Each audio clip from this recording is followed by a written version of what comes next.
I was on the phone with Karina from episode 1, and she was asking me all sorts of questions. And then the final thing I told her was like, okay, can we just close this because I'd like to have my co-founder back.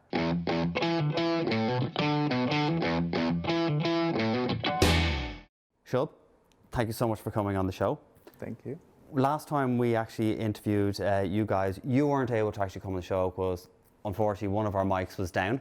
Yeah. So we only got to interview your co-founder, Jean-Tine. We want to talk to you about, because when we had you on, we were talking about TechStars, right? Because you'd just gone through the TechStars program and you had just gone through the pitch and you were going to go raising money, right? Mm-hmm. So what has it been like since October when we had you guys on the show? Well, so there have been a few changes since then. One, the team has grown, obviously. We have gone on and raised our seed round, which we closed in January. And now we're looking to build the product out. You can build a product out. Right, so if we go back to what it was like, because we had talked about just going through TechStars, right? But now you're really getting the effect of what it was like going through TechStars. So anyone else watching, what was it like for you pretty much going through TechStars, and what came out of it for you? So it was an amazing experience going through there. The analogy I always make is that I think we went in there being this baby as a company. Okay. And we came out more as adults. Just the amount of things that we learned, just even like when we talk about fundraising, having those investor conversations, how to approach them, how to really go about talking about your company. Yeah. Just all those things. Just the amount of knowledge that you get during the program is It was 3 months or invaluable. 6 months? It's a 3-month program. 3 months, yeah. It's a okay. 3-month program, yeah. It's a lot then to happen in 3 months because, as I said, you go in a baby and you come out an adult. Yeah. And I think that's basically because you go in and we were first-time founders. Yeah. Going in, there's just a lot of things that we did not know about. Okay. And now we do. And it's like helped us immensely. So, like I said, just how to carry out investor conversations or how to even talk about your company. So you saw the demo day has a pitch, how to pitch your company. After that, we've gone to Pioneers in Europe, and we pitched there very recently, and we were runners up, and we used the similar pitch that we prepared in TechStars. So it really works. So it's worked for you? Yeah. Well, I know you had told me off camera before we sat down here that you both went your separate ways when running the company, because one person had to look after raising money and one person had to actually focus on building the company out, right? A lot of people don't realize that when you're going looking for money and raising money, they do say it normally takes 6 months, right? I think you closed around in 3 months, so you did it in half the time. But it normally takes 3 months, or 6 months, and they don't realize how much time that the person who's raising the money is going to have to spend on it, right? But you do after going through around, but like you at the beginning didn't realize that it was going to be full time on raising money and you were going to have to take the reins with running the company. So what was that like? So we were warned, we were told by people who had raised before that it is going to be like that. And I think as first-time founders, you try to discard that. You're like, no, I'll be able to manage. Yeah. And then we got into it and we really realized that it's going to be a full-time job for my co-founder Chandni, and she was running around all over London just taking meetings after meetings after meetings. And it's also a tough process because maybe you get one yes for every like 10, 15 no's. Yeah. And that just doesn't mean that your company is not good. It just means that you're not a fit for that particular investor. Okay. So it just takes a lot of time because you have to do the first meeting. Then if they like you a little bit, you have to go for a second meeting.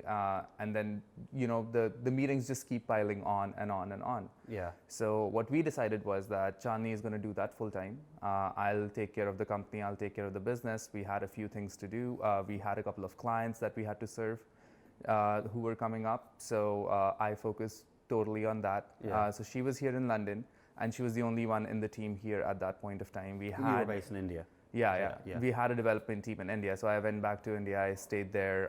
We would have a video call every night just to get a status update of where we are with certain investors, what's going on with the company, and that would be our sync time. So it would be late in the night for me. She had just finished her day, just running around. Yeah. And that's when we would get like a sync of where we were. How difficult was it on? I'll start with you, right? Because how difficult was it with you, all of a sudden now having a lot more on your plate? Because before raising money, I'm sure you would have split a lot of things you looked after some amount, she looked after other things, that now all of a sudden you had to take on board because Jean-Di was out raising money. So how difficult was that on you to manage like 100% more of what you were used to? So I think it was an easier transition in a way for me because most of our team at that time was developers. Okay. Now we've hired more people that Chandni has direct reports.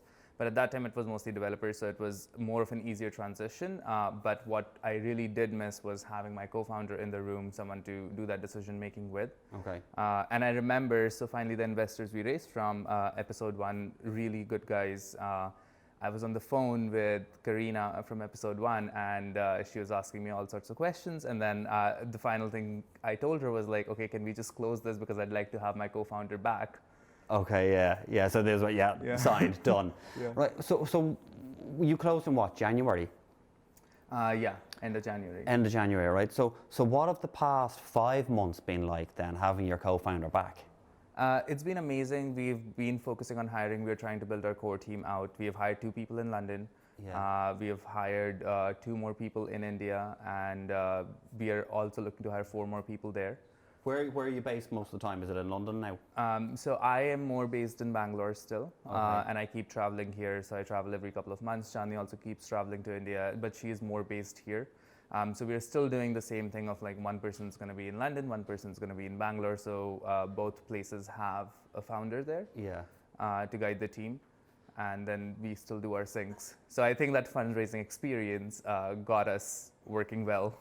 Okay, well, I know how difficult it was for you, say, obviously, when you looked after the majority of the running the company. What was it like for Jean-Di when it was raising money? Like, did she find that difficult? Was it real, oh, I just want to get back to running my company and just kind of just sign this money now? Because then again, you also did it in 3 months rather than taking 6 months.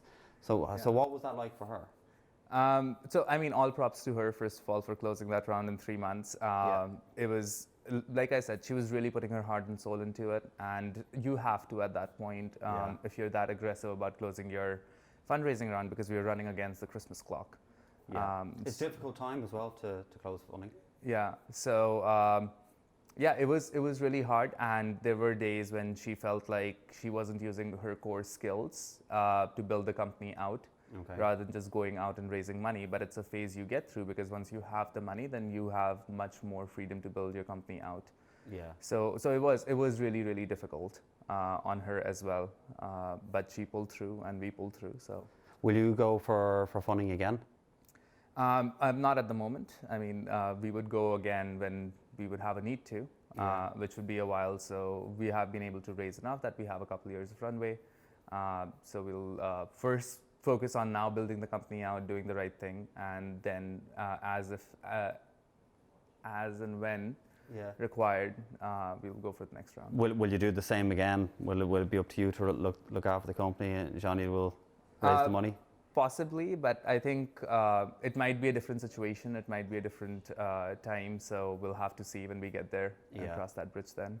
Okay, perfect. Look, let's go back to quickly just before we end up with TechStars, right? How much do you put down to doing TechStars? How much of would you really recommend for anyone to go to TechStars because of the way it's worked out for you guys? Because obviously you went through it, you were successful in the top few that they picked, and also you raised money. It didn't take you 6 months, it took you 3 months. You know, and all the as I said, you went in a baby and you came out an adult, right? When it came to the company. So how much would you recommend TechStars to anyone else? I would definitely recommend it. Or an accelerator program, any accelerator program. So, I mean, of course, I can't speak to other accelerator programs since I haven't personally been through, but TechStars, just the amount of network it gives you and the sheer power of it is astounding. The things that you get to learn, and you get to make connects with 10 other amazing companies and their founders as well. So whenever I visit London now, I still see Eamon. I still have a chat with him. Any questions I have for him, they're very, very helpful. And I can also reach out to other TechStars programs and ask them for any advice that I want. So that network is really, really powerful. And then, like I said before, the knowledge that you gain while you're in the program is just invaluable. Brilliant. Well, look, thank you so much for coming in today because we know you're busy. Yeah. Right, but thank you so much. It's been great catching up. It's been really interesting actually seeing what it's like where you guys have been or have gone since October to now. So thank you for your time. Yeah, it was a pleasure. Thanks for having me. No, thank you.